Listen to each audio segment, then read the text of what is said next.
제가 먼저 읽겠습니다. 베드로가 바깥들에 앉았더니 한 여종이 나와 이르되 너도 갈릴리 사람 예수와 함께 있었도다 하거늘 베드로가 모든 사람 앞에서 부인하여 이르되 나는 내가 무슨 말을 하는지 알지 못하겠노라 하며 안문까지 나아가니 다른 여종이 그를 보고 거기에 있는 사람들에게 말하되 이 사람은 나사렛 예수와 함께 있었도다 하며 베드로가 맹세하고 또 부인하여 이르되 나는 그 사람을 알지 못하노라 하더라. 조금 후에 곁에 섰던 사람들이 나와 베드로에게 이르되 너도 진실로 그 도당이라 내 말소리가 너를 표명한다 하거늘 그가 저주하며 맹세하여 이르되 나는 그 사람을 알지 못하노라 하니 곧 닭이 울더라. 다 같이 읽겠습니다. 이에 베드로가 예수의 말씀에 닭 울기 전에 내가 3번 나를 부인하리라 하심이 생각나서 밖에 나가서 심히 통곡하니라. 아멘. 기도하겠습니다. 주님, 오늘 이 자리를 주목하여 주시기를 바랍니다. 주님이 오라고 하셔서 왔습니다. 주님, 이 순종이 작은 순종이 아님을 주님 잘 아십니다. 우리 중에는 거리가 가까워서 조금 더 쉽게 이 자리에 올 수 있었던 지체들도 있지만 정말 그 먼 거리를 건너서 잠을 포기하고 여기까지 달려온 정말 힘들게 온 귀한 성도님들도 있습니다. 주님 다 보셨는 줄 압니다. 우리가 이곳에 온 이유는 무엇을 바래서 온 것이 아니라 주님이 부르시니까 왔습니다. 주님, 오늘 우리에게 말씀하여 주시고 오늘 우리는 말씀하시면 다 듣겠습니다. 주님, 이 아침에 말씀하여 주시옵소서. 예수님의 이름으로 기도드립니다. 아멘. 네, 너무 반갑습니다. 너무 반갑고요. 지금 보니까 이렇게 다 출장 가신 분들도 지금 현재 참석하고 계시고 현장에 오지 못하신 분들도 지금 다 참석하고 계시는 것 같습니다. 오늘 하나님께서 우리에게 하실 말씀이 있다고 부르셨고 우리 듣기 위해서 이 자리에 모였는데 우리가 이 고난 주간에 특별 새벽 예배를 시작하면서 첫날 모인 이 시간에 우리가 지금 자리에 모였고 온라인으로 모였는데 제가 몇 주 전에 말씀을 드린 것처럼 사실 제가 처음에 이 특세를 기획할 때는 사실 특별한 마음은 없었습니다. 1년에 한 번 있는 고난 주간이니까 의미 있는 시간을 갖자 이런 정도의 약간 가벼운 마음을 가지고 이제 특세 광고를 했죠. 지금 이런 생각, 이런 계획, 이런 멘트 이런 건 이제 전혀 없었습니다. 그런데 첫 광고를 하고 그 다음 주 월요일에 갑자기 하나님께서 말씀드렸지만 저를 분명히 사로잡으셨습니다. 특별한 임재로 저를 찾아오셨는데 사실 그 임재는 아주 따뜻하고 하나님이 저에게 주시는 기쁜 임재가 아니었고 굉장히 무서운 꾸지람이었습니다. 그러면 이제 그 내용이 뭐였냐?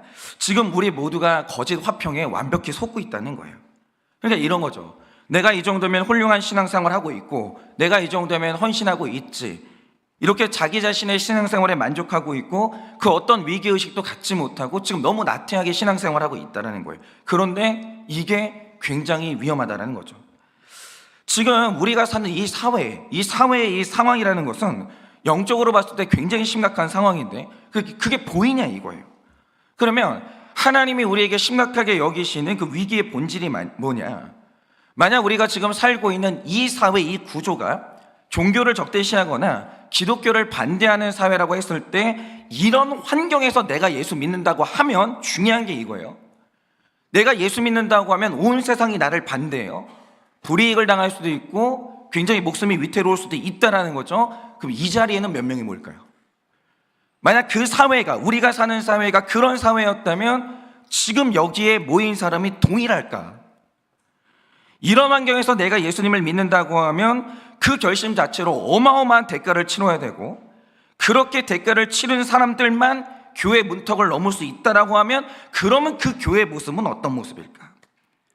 만약에 그렇게 될 때 그 교회는 애쓰지 않아도 거기 모인 사람은 자동적으로 순결한 성도들이 되는 것이고 그 교회는 순결한 교회가 그냥 되는 거예요. 그걸 고난이 그렇게 만들어주는 거죠. 예를 들어서 우리가 아는 초대교회가 바로 그런 교회였는데 여러분이 오늘 본문에 보시는 것처럼 예수님이 살아계실 때 이스라엘은요 몇몇 사람들이 교회를 비난하거나 비방하고 이런 게 아니에요. 당시에 최고 권력자였던 대제사장의 무리가 공식적으로 이 그리스도인들을 정죄하고 이들을 죽이기로 결의했습니다. 그럼 이 핍박의 강도가 어느 정도였냐? 교회의 지도자인 예수님이 먼저 죽으셨고 그를 따르는 모든 사람이 죽어야 된다라고 생각을 했는데 공개적으로 스데반 집사님이 돌아가셨어요. 그거를 그 당시에 성도들이 다 봤다라는 거죠. 내가 예수 믿는다고 공개적으로 선언했을 때 나에게 어떤 일이 일어나는지를 그들이 다 봤다라는 거죠. 그러니까 오늘 이 본문이 기록될 당시에 교회라는 것은 굉장히 차가운 바람이 부는 정말 바다 한가운데 폭풍과 불고 있는데 과연 이것이 버틸 수 있을까라는 그 위기감 앞에서 오늘 교회와 성도들은 서 있는 거예요. 이들이 만약에 교회에 나온다라고 결심을 할 때 그들은 목숨 걸어야 됐고 어떤 것도 버릴 각오가 없으면 예수 믿는다는 것 자체가 불가능한 시대가 바로 이 시대였다는 거죠. 그런데 이런 극심한 핍박의 시대에서 우리가 지금 굉장히 주목해야 될 게 있습니다. 자, 이렇게 엄청난 대가를 치르는 사람들이 교회에 모여서 신앙생활을 하고 있는데 보세요. 지금 이 교회에 모인 사람들은 농도가 다르고 질이 다르다라는 거죠. 이들은 다 버릴 준비가 된 사람들이에요. 이 사람들은 지금 죽어도 좋다라고 생각하고 교회를 나온 사람들이에요. 그 사람들이 모였어요. 그런데 그런 사람들이 모인 교회가 되니까 일어난 일이 뭐냐? 사도행전 2장 43절부터 47절을 보시면 꿈 같은 기록이 일어나요. 제가 전부 읽어볼 테니까 한번 들어보세요. 사람마다 두려워하는데 사도들로 말미암아 기사와 표적이 많이 나타나니 믿는 사람이 다 함께 있어 모든 물건을 서로 통용하고 또 재산과 소유를 팔아 각 사람의 필요를 따라 나눠주며 날마다 마음을 같이하여 성전에 모이기를 힘쓰고 집에서 떡을 떼며 기쁨과 순전한 마음으로 음식을 먹고 하나님을 찬미하며 온 백성에게 칭송을 받으니 주께서 구원받는 사람을 날마다 더하게 하시니라 라고 하는데 여기 이 본문에서 주목할 게 뭐냐면 이 시대에는 이 핍박이 극심했어요. 이들이 그리스도인을 싫어했어요. 근데 그리스도인을 싫어하는데 무시를 못하는 거예요. 이게 굉장히 미묘한 거예요. 싫어요. 저 사람들이 죄를 말해요. 그 목수 청년을 메시아래요. 싫어요. 근데 문제는 뭐냐? 저들이 사는 삶을 보니까 무시가 안 되는 거예요. 그래서 온 백성에게 칭송을 받았다라고 하는데 여기서 온 백성은 불신자를 말해요. 칭송을 받았다는 거죠. 그러니까 초대교회는 뭐냐면 나만 좋은 교회가 아니고 우리들끼리 좋은 교회가 아니었다라는 거죠. 그들이 온 백성에게 칭송을 받았어요. 그들이 나를 미워하는 사람은 있었어도 무시는 못하는 거예요.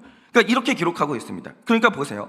성경을 보면 택자 앞에 나타나는 하나님은 자주 불의 형상으로 나타날 때가 많은데 왜 강렬한 불의 형태로 나타나시는 걸까? 우리가 이 다니엘서를 보면 그 유명한 다니엘과 세 친구죠. 사드락, 메삭, 아벳느고가 나오는데 이들이 얼마나 대단하냐? 이들의 삶을 보고 바벨론의 왕 느부갓네살이 하나님을 만나요. 그러니까 이제 다니엘서 3장 28절을 보면 이게 느부갓네살의 이 고백인데 이렇게 기록하고 있습니다. 느부갓네살이 말하여 이르되 사드락과 메삭과 아벳느고의 하나님을 찬송할지로다 이래요. 뭐죠? 느부갓네살이 하나님 앞에 무릎 꿇었어요. 그가 하나님을 만났고 결국 하나님을 찬송합니다. 그런데 그가 어떻게 하나님을 찬송하게 됐냐? 직통계시를 받아서 그렇게 된 게 아니라 사드락과 메삭과 아벳느고의 삶을 보고 그가 하나님 앞에 무릎을 꿇어요. 그런데 여기에서 중요한 건 다니엘의 친구들이 하나님의 영광을 만천하에 드러냈는데 뭐가 그걸 가능하게 했는가? 이 고백이 있기 전에 무슨 일이 있었는지 우리는 다 알고 있죠. 이들이 어느 날 우상에게 절하지 않는다는 이유로 종교법에 의해서 그 관리들에게 고발을 당합니다. 그러자 이 법을 어기면 죽는다는 게 법이었기 때문에 이거 느부갓네살이 어쩔 수가 없었어요. 그래서 이 세 친구와 다니엘이 뜨거운 풀무불에 떨어지게 되는데 다니엘서 3장 19절을 보면 느부갓네살이 명하길 이들이 들어갈 풀무불의 온도를 7배나 뜨겁게 하라 이렇게 명령을 합니다. 그리고 이 네 사람이 거기로 들어가요. 끌려 들어간 게 아니에요. 그들이 거기에 들어가기를 원했고 예수를 믿을 수만 있다면 나는 그러기를 원했어요. 그들이 다 버렸다라는 거죠. 그러니까 이 풀무불은 그들에게 임한 교회였다라는 거죠. 그들이 그 교회 안으로 들어간 거예요. 근데 그 교회가 7배나 뜨거운 풀무불이었다는 거죠. 그런데 신기한 게 뭐냐면 그들이 그 불 속에 들어갔어요. 그런데 이 다니엘서를 보면 신기한 게 있죠. 분명히 느부갓네살 왕은 4명을 집어넣었어요. 근데 풀무불 안에 1명이 더 나타나요. 근데 그날 느부갓네살이 말하는 게 뭐냐?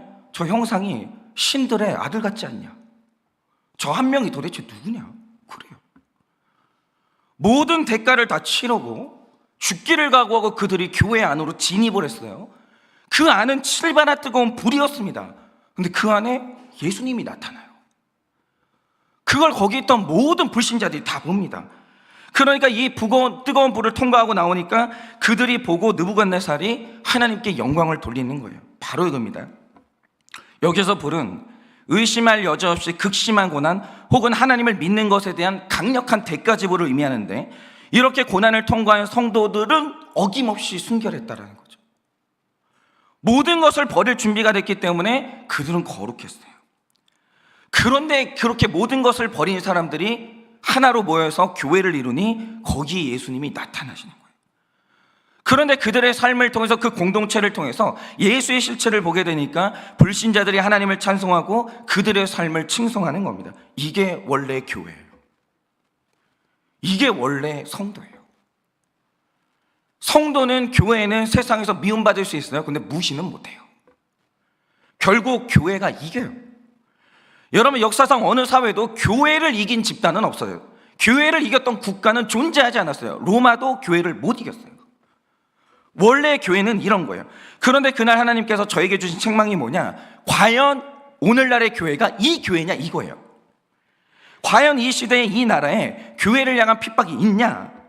너희가 예수를 믿는다고 할 때 과연 치러야 될 대가가 있냐? 기껏해야 이런 거죠. 내가 더 좋은 것을 누릴 수 있는데 11조 하는 것, 이게 요즘 성도들의 최대치의 고난이에요. 내가 월급을 받았는데 10분의 1 떼는 것, 그것도 실패해요. 이 시대의 성도는요, 이게 최대치의 고난이에요. 11조 하는 거. 그럴 때로는 내가 들로 산으로 놀러 갈 수 있는데 거기를 안 가고 교회에 나오는 것, 이게 고난이에요. 이런 게. 주님이 저에게 질문하시는 건 이거예요. 그게 대가 지불인가? 그게 희생이고 그게 고난인가? 정말 그러한가? 그런데 주님은 그냥 단호하게 말씀을 하시는 거예요. 아니, 초대교회 성도들이, 다니엘과 세 친구들이 치렀던 대가는 그런 게 아니었어.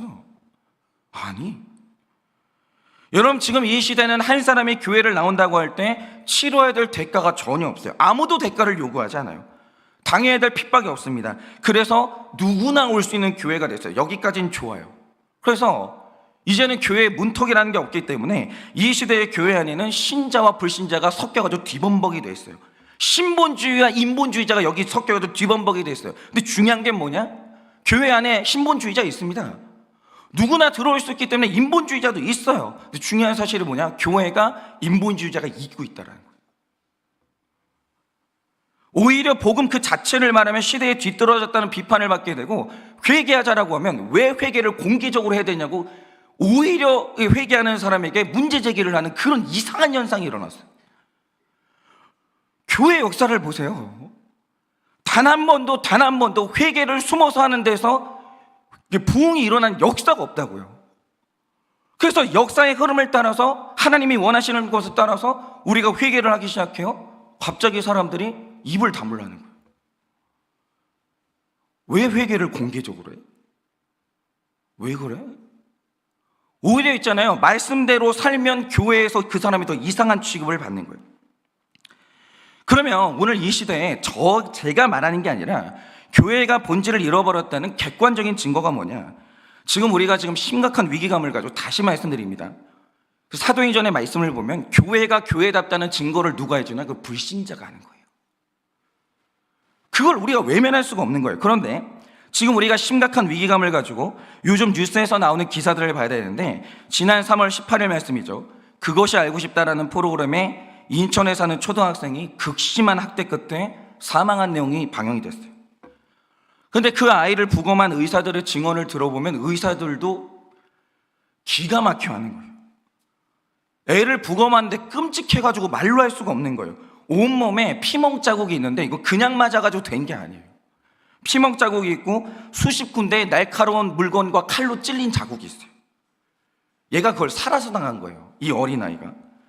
그리고 항문에는 화상 자국이 있는 거예요. 더 가슴 아픈 건 이 당시 이 아이가 사망했을 때 12살짜리 아이인데, 사망할 당시 몸무게 그랬는데 굶겨버린 거예요. 그러니까 심각한 폭력에 시달릴 때 먹지도 못하고 얘가 그냥 그렇게 죽어간 거죠. 그러다가 결국 이 아이가 사망을 했는데, 거기서 제일 기가 막힌 내용은 뭐냐면, 이 아이가 당했던 학대 내용 중에 주목해야 될 게 뭐냐, 이 아이의 엄마가 이 아이를 새벽 5시마다 깨워서 성경 필사를 시켰다는 거예요. 그 엄마가 얘를 그렇게 죽인 거예요. 이 부모님이 교회 다니는 사람이었던 거예요. 그리고 최근에 한 연예인이 자기 재산을 형에게 맡겼다가 횡령을 발견하고 형과 형수를 고발한 사건이 있었습니다. 그러니까 제가 그 기사를 보다가 그 이제 연예인 측을 이제 변호하는 변호사가 나와서 진술하는 걸 봤거든요. 근데 여기서도 주목할 게 뭐냐, 이 동생의 돈을 횡령한 그 형이 동생의 나이가 50이 넘을 때까지 결혼을 막은 거예요. 근데 막았던 이유가 뭐냐, 사주팔자를 보니까 네가 만나는 여자들이 다 아니라는 거예요. 그래서 결혼을 막았다라는 거죠. 사주팔자가 그 근거였어요. 여기까지는 좋았어요. 아니, 무속신앙 믿는 사람인가 보다, 이 집안이 그런가 보다 그랬어요. 그런데 돈을 횡령한 형이 이 재판 과정에서 제일 많이 한 말이 뭔지 아십니까? 무슨 얘기가 나올 때마다 주여, 주여. 그래서 이 변호사가 너무 이상해서 알아보니까 주변 사람들이 아는 이 형이 독실한 기독교 신자였다는 거예요. 근데 동생의 결혼을 반대할 때 이유가 뭐냐? 사주팔자를 보니까 안 맞는다는 거예요. 여러분, 예전에 정인이 사건이 온 사회를 떠들썩하게 했는데 정인이 엄마 아빠가 다 모태신앙이에요. 그러니까 여러분이 오늘 말씀을 보세요. 지금 베드로가 예수의 도당이라는 이 고발을 당하는데 69절을 보면 한 여종이 나와서 고발하길 너도 갈릴리 사람 예수와 함께 있었도다 고발합니다. 근데 부인해요. 71절을 보면 다른 여종이 그를 보고 거기 있는 사람들에게 말하길 이 사람이 나사렛 예수와 함께 있었다는 거예요. 그런데 베드로가 또 부인해요. 그러자 73절을 보면 조금 후에 곁에 있던 사람들이 몰려와서 말하길 너도 진실로 그 도당이라고 말해요. 근데 이 구조를 잘 보세요. 성경이 이런 구조를 말할 때 주목해서 봐야 되는 게 뭐냐면 이게 법정에서 증인의 구조라는 거예요. 율법에서 말하는 증인의 법인데 유대인들은 믿기를 한 가지 사건에 대해서 2명 혹은 3명이 증언하면 진실로 믿어주는 법이 있다는 거죠. 한 명이 말하면 진실이 아니에요. 근데 똑같은 사안에 대해서 똑같은 진실을 2명이 말하고 3명이 말한다? 그 진실이라는 거예요. 성경이 그걸 말하는 거죠. 그런데 지금 베드로가 너는 예수의 도당이라는 고발을 3명 이상에게 당했는데 이 말 뜻이 뭐냐? 그게 사실이다, 그 뜻이에요. 누가 말했느냐는 중요하지 않아요. 3명 이상이 고발하면 그게 사실이라는 거죠. 예수의 도당이 맞다는 거예요. 그런데 지금 이 시대의 뉴스에서 연일 터지고 있는 내용이 뭐냐? 이 시대의 교회가 악해졌고 그리스도인들이 악하다는 거예요. 오해가 아니라는 거예요. 증언들이 쏟아져 나오고 있는데 제가 소개한 것만 3건이에요. 그럼 이건 사실이라는 거예요. 이거는 세상의 고발이 아니라 하나님의 고발이에요. 하나님이 이 시대의 교회와 성도들을 고발하시는 거예요. 너희가 지금 이렇다는 거예요. 너희 실체를 보라는 거죠. 그러니까 이 시대의 교회는 칭송받는 교회가 아니고 이 시대의 교회는 초대교회 성도나 다니엘과는 전혀 다른 종류의 신앙생활을 하고 있다는 거예요. 이 교회는 초대시대의 그 교회가 아니라고요. 지금 우리가 신앙생활하고 있는 우리의 신앙생활은 다니엘과 세 친구가 했던 그 신앙생활이 아니라는 거예요. 이 시대의 목사, 이 시대의 성직자가 그 시대의 성직자가 아니라는 거예요. 완전히 변질됐다라는 거죠. 그런데 그 중에서도 가장 심각한 문제가 뭐냐? 어떤 시대도 교회를 이기지 못했어요. 어떤 국가도 교회를 이긴 적이 없어요. 교회가 제대로 서 있었다면. 그런데 이 시대와 성도가 죄를 못 이겨요. 여러분, 이 시대가 우리가 정말 이 세대의 죄를 이기고 있습니까? 우리가 정말 그래요? 우리가 그렇게 능력이 있어요? 아니요. 대한민국 교회의 비참한 현실이 뭐냐? 그 안에 있는 성도들이 죄를 못 이겨요. 심지어는 교회가 성도의 죄를 치리한 권세를 완전히 상실했어요. 어느 교회가 성도의 죄를 치리해요? 그럼 치리하면 성도님들은 맞습니다, 회개하겠습니다 이러냐? 아니요. 네가 뭔데 이래요. 교회가 죄를 이기지 못해요. 그래서 하나님이 이 특세를 통해서 저에게, 우리 모두에게 심각한 경고를 하기를 원하셨고 이 특세를 불편한 특세가 되기를 원하시는 거예요. 그런데 왜 하나님께서 우리를 이 자리로 부르셨겠습니까? 그냥 단순히 불편함을 주시려고 부른 게 아니에요. 이 자리는 하나님이 우리에게 주시는 기회의 자리이고, 이 자리는 우리가 새롭게 일어나는 우리의 살 길이라는 거예요. 다시 일어나야 돼요. 그래서 바로 이 첫날 하나님은 우리에게 베드로를 보여주시는 거예요. 이게 너희다 이거죠. 오늘 불신자들에게 둘러싸여가지고 망신을 당하고 고발을 당하는 이 베드로가 너희다 이거예요. 이 말씀에 나오는 베드로는 우리 자신이고, 우리가 지금 베드로와 전혀 다른 길을 가야 된다고 오늘 말씀을 하시는 거예요. 그래서 오늘은 말씀을 묵상할 때 하나님의 베드로를 통해 보여주시는 우리의 모습이 뭔지, 그리고 베드로와 다른 길을 가려고 할 때 반드시 있어야만 하는 은혜가 뭔지 오늘 우리가 이것을 묵상하고자 합니다. 자, 여러분이 오늘 말씀 69절을 보시면 베드로가 바깥들에 앉아 있었더니 라는 말로 시작해요. 근데 이 말이 참 재미있어요. 왜냐? 이 구절의 문법을 보면 이게 지금 미완료 시제를 쓰고 있거든요. 이 말 뜻이 뭐냐면, 베드로가 지금 바깥들에 앉은 것이 지금 와서 앉은 게 아니라 훨씬 오래전부터 지금 여기 앉아있는 그 상태다, 이걸 의미하는 거예요. 그러면 이 말 뜻이 뭐냐? 어제 말씀을 보면 예수님이 대제사장의 집으로 끌려왔는데 그때 베드로가 같이 왔어요. 그리고 예수님이 그 안에서 지금 신문을 당하고 침뱉음을 당하고 주먹으로 때려 맞고 있는 이 중이에요. 그런데 예수님이 그렇게 핍박당하고 있는 그때 동시에 베드로가 바깥들에 앉아있는 중이다, 이 말을 하는 거예요. 그러니까 어제 말씀과 오늘 말씀은 완전히 똑같은 시간에 일어난 두 가지 앵글을 보여주고 있는 거예요. 똑같은 시간에 대제사장의 안과 밖에서 어떤 일이 일어나고 있는가, 그걸 보여주고 있는 거죠. 그런데 아주 재미있는 건 뭐냐? 똑같은 시간에 예수님과 베드로가 똑같은 죽음의 자리로 끌려왔어요. 그런데 예수님은 죽음 안으로 들어가십니다. 그런데 베드로는 안 들어가요. 대가 지불을 거부하는 거예요. 안 들어가요. 그러나 안으로 들어갔던 예수님이 신문을 받지만 바깥에 있던 베드로도 신문을 받기 시작합니다. 둘 다 신문을 받기 시작해요. 그런데 신문을 받을 때 두 사람의 길이 완전히 달라지게 됩니다. 이게 바로 죽는 길이고 사는 길인 거예요. 자, 마태복음이 26장으로 넘어왔을 때 이 기록의 신학적인 의미를 아셔야 되는데, 제가 계속해서 전가의 원리가 중요하다고 말씀드렸는데, 이유가 뭐냐면 전가의 원리를 알아야 오늘 이 자리가 어떤 의미가 있는지를 아는 거예요. 자, 예수님이 우리의 구원자가 되시면서 우리가 졌던 죄의 빚은 다 사라졌어요. 근데 그게 그냥 사라진 게 아니라 내 빚이 누군가에게 넘어간 거예요. 그러면 죄의 빚이 누구에게 넘어갔냐, 이거예요. 우리의 대표이신 예수님이 자기 걸로 가져가신 거예요. 그러니까 그의 의로운 그의 생명은 우리에게 주신 반면에 우리가 갚아야 될 모든 형벌과 빚은 예수님이 다 가져가신 거예요. 그러니까 교환이 일어난 거죠. 그래서 어떤 신학자는 말하길 이것이 세상에서 가장 복된 교환이다, 이렇게 말했어요. 나는 예수가 되고 예수는 내가 된 거예요. 지금 그 상태로 여기에 오신 거예요. 그러니까 어제 말씀에서 예수님이 재판받고 정죄받은 자리에 서셨는데 이게 예수님 자신의 자격으로 선 게 아니에요. 원래 재판받고 침뱉음 당하고 주먹질을 당해야 되는 우리의 역할로 예수님이 거기 지금 서 계시는 거예요. 그래서 이 자리는 죄가 숨겨지면 안 돼요. 예수님이 여기 오신 이유가 뭐냐 하면 이 세상의 모든 죄를 전부 자백하고 드러내고 하나도 남김없이 그 죄에 대한 대가를 온몸으로 받아내려고 여기 지금 서 계시는 거예요. 그래서 지금 이 자리는요, 모든 죄가 드러나야 되고 모든 죄가 징계를 받고 고통을 당해야 되는 거예요.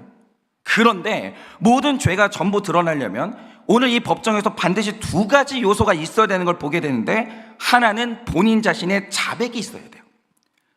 내가 죄인인 걸 인정해야 되고 어떤 죄를 지었는지 내가 고백해야 돼요. 예수님이 여기에 의인으로 서신 게 아니라는 거죠. 죄인으로 서신 거예요. 내가 그 죄인이라는 고백이 있어야 돼요. 그런데 이 재판에서 죄인 자신의 자백만 있었냐라고 하면 그게 아니라는 거예요. 어제 말씀 60절을 보시면 거짓 증인이 많이 왔다라고 하는데 이 말 뜻이 뭐냐면 한 사람의 죄가 많이 드러나는데 자백 외에 누군가 나에게 내 죄를 알려주는 고발도 필요하다라는 거예요. 우리는 연약하기 때문에 내가 내 죄를 깨닫는데도 도움이 필요한 거예요. 이렇게 예수님이 정죄당하던 재판정에서 자백과 고발이 한꺼번에 쏟아지고 예수님의 혐의가 완성이 되기 시작해요. 그리고 나서 내려지는 결론이 뭐냐? 이 예수는 죽어야 된다라는 결론이 나오는 거예요. 이 일이 일어나야 되는 거예요. 자백도 있어야 돼요. 그러나 이 죄가 죽음으로 완성되려면 고발도 있어야 되는 거예요. 그러니까 이 예수님의 죄가 아니라 온 세상 죄인들의 죄가 다 드러나는데 예수님이 거기에서 아무 변명을 안 하십니다. 그리고 마지막에 빌라도 앞에서 십자가형을 받을 때는 자신에게 쏟아지는 모든 고발을 다 인정하세요. 그런데 자백도 하고 고발도 인정하자 그때 일어난 일이 뭡니까? 예수님이 짊어지고 계시는 나와 여러분의 모든 죄인들의 죄가 십자가에 못 박혔고 완전히 그 위에서 죽은 거예요. 잘 들으세요. 전 죄인이에요. 전 죄가 없어요. 맞아요. 내가 이 땅 가운데 살아가는 날 동안 나는 내 죄와 싸우면서 끝까지 성화를 위해서 포기하지 않을 거예요. 그런데 난 죄가 없어요. 왜냐? 이 죄의 지옥의 형벌을 예수님이 그날 전부 다 가지고 돌아가신 거예요. 그리고 예수님과 함께 우리의 죄가 죽었기 때문에 우리는 죄악의 권세로부터 해방이 된 겁니다. 그러니까 죄로부터 해방되려면 아주 고통스럽지만 세 가지가 반드시 있어야 되는데, 하나는 죄가 숨김없이 드러날 수 있도록 자백이 일어나야 되고, 그걸로는 안 되고 누가 나를 고발해 줘야 돼요. 아니, 네 죄는 그것만 있는 게 아니야. 네가 정말 그렇게 말했다고? 네가 정말 그렇게 그런 식으로 부드럽게 말했다고? 아니, 너는 네 얼굴 본 적 없잖아. 너는 네 말투 들은 적 없잖아. 너는 훨씬 잔인했어. 너는 훨씬 더 포악하고 훨씬 더 폭력적이었어. 이러면서 누군가 우리에게 나의 죄를 고발해 줘야 돼요. 그리고 마지막으로 내가 이 모든 것, 내가 알지 못하는 내 죄, 내가 인지하는 내 죄, 이 모든 것들을 나는 다 인정해야 되는 거예요. 그래야만 나의 죽음이 선고되고 나는 십자가에 못 박히는 것이고, 죄가 십자가에 못 박혀야 우리가 살게 되는 거예요. 여러분, 우리가 구원받는 거 만만한 줄 아십니까? 반드시 모든 죄가 다 발각돼서 그게 십자가에 못 박혀 죽어야 죄는 죽고 우리는 사는 거예요. 그런데 오늘 말씀을 보면 예수님에게 일어났던 구원의 역사가 베드로에게 동일하게 일어납니다. 지금 온 세계가 달려들어가지고 베드로 살리고 있는 거예요.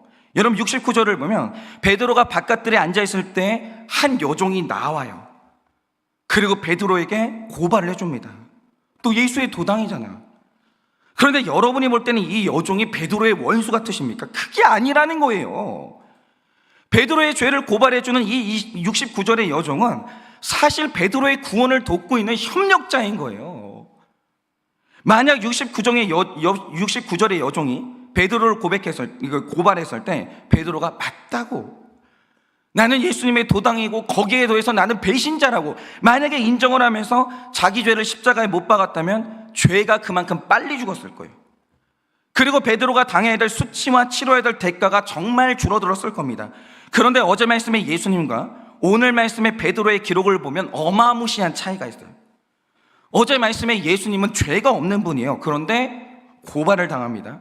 그런데 그 기록을 보면 어제 말씀을 한번 보세요. 부인이라는 단어가 일치 없어요. 한 마디도 없어요. 부인이라는 단어가. 그런데 오늘 말씀으로 딱 넣으면 베드로는 진짜 죄인이잖아요. 고발을 당합니다.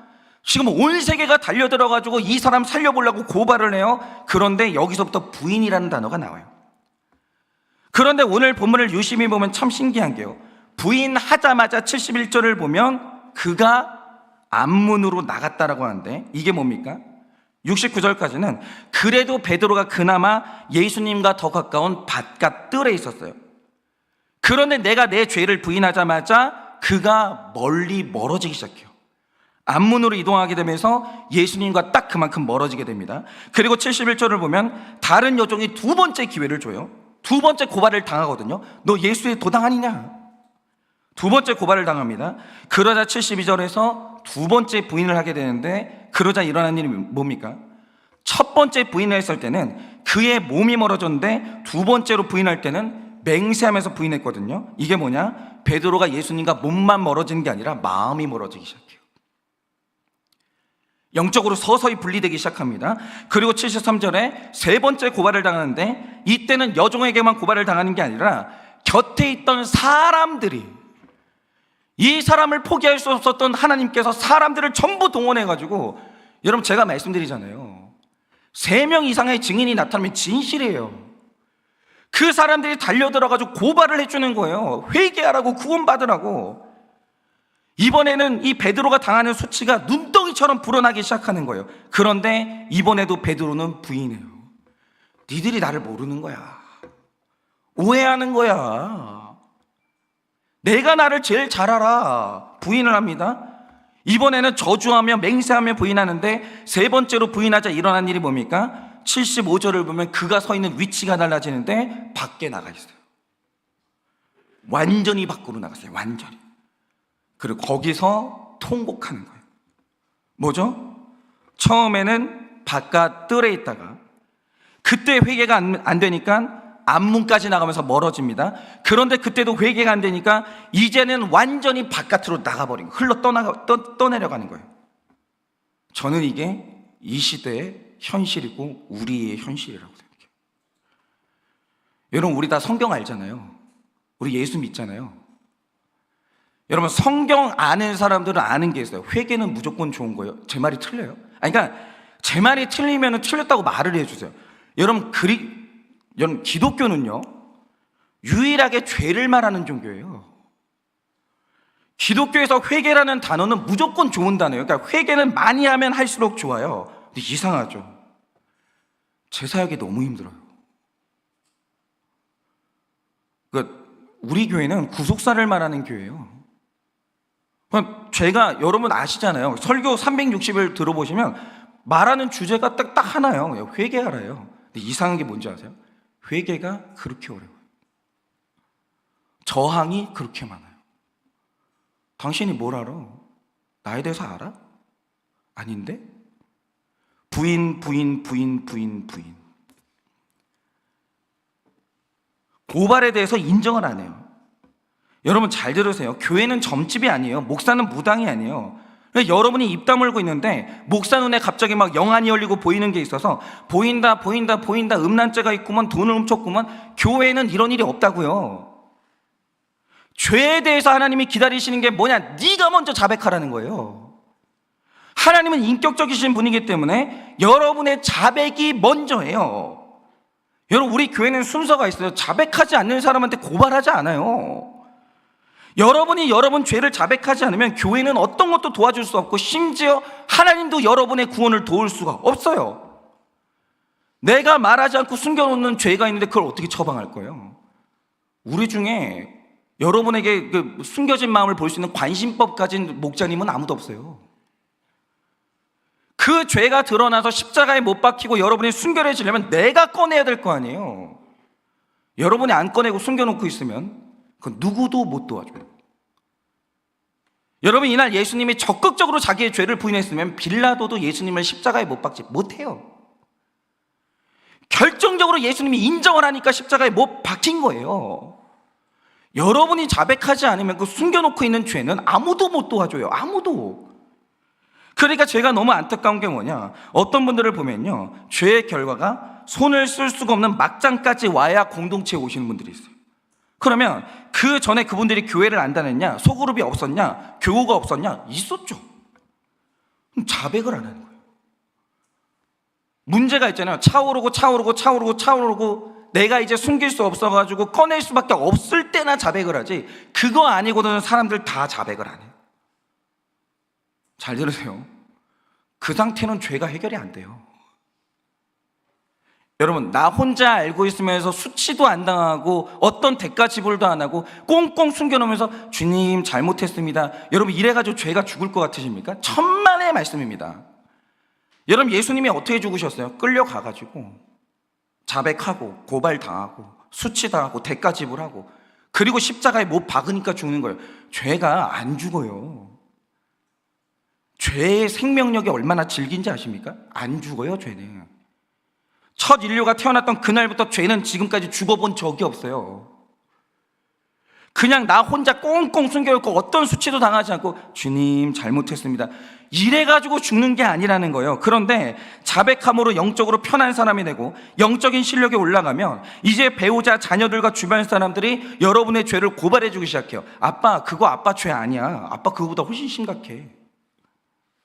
집사님 죄 그거밖에 안 되는 거 아니에요. 훨씬 심각해요. 이 말은요, 영적인 사람한테나 해주는 말이에요. 자백이 되니까 고발하는 사람들이 나타나는 거지, 자백도 안 되는데 아무도 고발 안 해줘요. 그런데 고발까지 잘 듣는 사람은 모든 죄가 드러나면서 죄가 비로소 십자가에 못 박히게 되는데 그게 바로 나의 해방의 순간이라는 거예요. 그러면 죄 때문에 치러야 되는 대가가 정말 줄어드는 거예요. 그런데 이 죄의 악순환이 뭐냐? 죄를 인정하거나 자백하는 실력도 안 되는 사람은 주변 사람들이 고발도 못 해주는 거예요. 근데 그렇게 되면 죄는 특성이 있어요. 죄는 끝없이 자라요. 죄는 성장을 멈추지 않아요. 마음속에만 품고 있는 죄, 그런 건 없어요. 죄는 반드시 출산해요. 여러분, 여인의 뱃속에 있는 아이는 법칙이 있죠. 10달 동안 무조건 자라나요? 그리고 자라나는 게 한계치에 달하면 출산하는데 그 출산을 부모가 못 막아요. 내 몸인데도. 죄가 그래요. 죄는 무조건 자라나요. 그게 이제 숙성하고 이게 성숙해졌을 때 그때 내 몸에서 배출되는데 못 막는다고요. 한번 해보세요. 여러분의 머릿속에 누군가를 향한 분노와 정죄심을 막 가지고 있는다고 하죠. 말하면 안 돼, 표현하면 안 돼, 막 가지고 있는다고 하죠. 근데 그게 회개되지 않고 가지고 있다, 자라나요. 뜨거워져요, 죄가. 그러다 어느 날 눈빛으로, 언어로, 행동으로 배출된다고요. 안 되는 게 아니에요. 오늘 말씀의 베드로처럼 죄의 결과가 눈덩이처럼 커지고 당해야 되는 수치가 커지게 되는데, 문제는 그러면 부인하면 할수록 예수님하고 점점 멀어지게 되는 거예요. 그러니까 제가 앞서서 말씀드린 인천의 그 계모, 동생의 돈을 횡령한 형, 정인이 엄마, 이분들은 처음에 문제가 생겼을 때 주변 사람들의 경고가 있었어요. 똑같아요. 처음에 고발해 주는 사람이 있었어요. 경찰에게 이 집 애가 이상해요. 학대가 있는 것 같아요. 그런데 문제는 이렇게 문제가 커지고 자신의 삶이 파탄날 때 반드시 있는 게 뭐냐? 다 자기 죄를 부인했다는 거예요. 아닌데요? 모르셔서 그러는 거예요. 그런 적이 없어요. 전 얘를 때린 적이 없고요. 그냥 몇 번 그냥 만졌는데 이 멍이 잘 드는 체질이요. 다 부인했다는 거예요.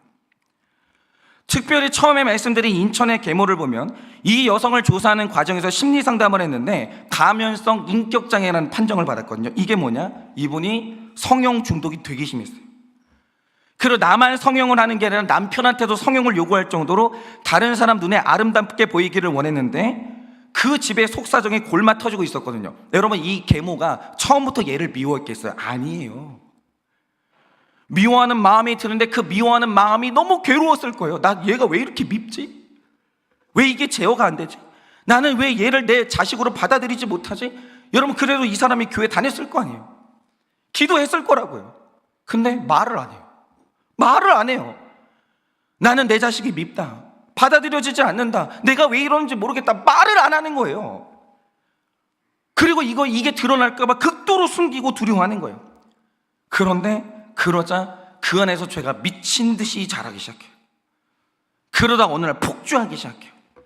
그렇게 숨기고 살다 보니까 내 안에 상처와 죄가 골마 터지기 시작하고, 그러자 이분이 어느 날 살인자의 자리에까지 떨어지고 밑바닥으로 가는 거예요. 그런데 이들의 삶에 그들을 고발해주는 여종과 73절에 곁에 섰던 사람들 같은 그런 공동체만 있었다라고 합니다. 집사님 요즘 얼굴 이상해. 왜 아들 교회 안 나와? 무슨 일이야? 말해봐. 뭐가 고난인데? 말해봐. 여러분, 이렇게 말해주는 공동체가 있었다면 그 사람들 절대 그렇게 안 돼요. 절대.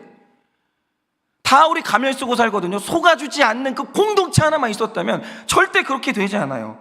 그런데 그분들을 보면요, 죄를 자백할 수 있는 공동체도 없고 목회자가 꾸짖지도 않아요. 여러분, 그 가족이 교회를 다녔는데 목회자는 알 거 아니에요. 이 집에 애가 있다는 걸. 주일날 교회를 안 나와요. 그럼 물어봐야 될 거 아니에요. 왜 애가 안 나오냐? 왜 애 신앙교육 안 시키냐? 물어봐야 될 거 아니에요. 다 모른 척해. 그 집이 부자였대요. 기분 나쁘게 하면 교회 나갈 거 아니에요. 말을 안 해요. 여러분, 그게 사랑입니까? 모른 척 해주는 게 사랑이에요? 그건 그냥 있잖아요, 죽으라는 소리예요. 그러니까 지금도 수많은 사람들이 남들이 모르는 그 구석진 데서 베드로의 자리에 앉아가지고 심히 통곡하고 있는 거예요. 수치를 당하고 멸시를 당하고 죄를 지어가지고 심히 통곡하는 거예요.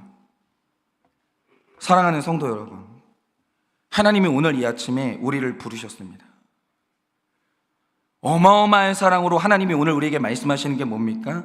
내가 너희에게 자백할 수 있는 공동체를 줬고 고발해주는 한 여종과 곁에 선 그 수많은 사랑하는 사람들을 줬는데 왜 그것을 은혜로 여기지 않고 아직도 숨기고 있냐라고 말하는 거예요.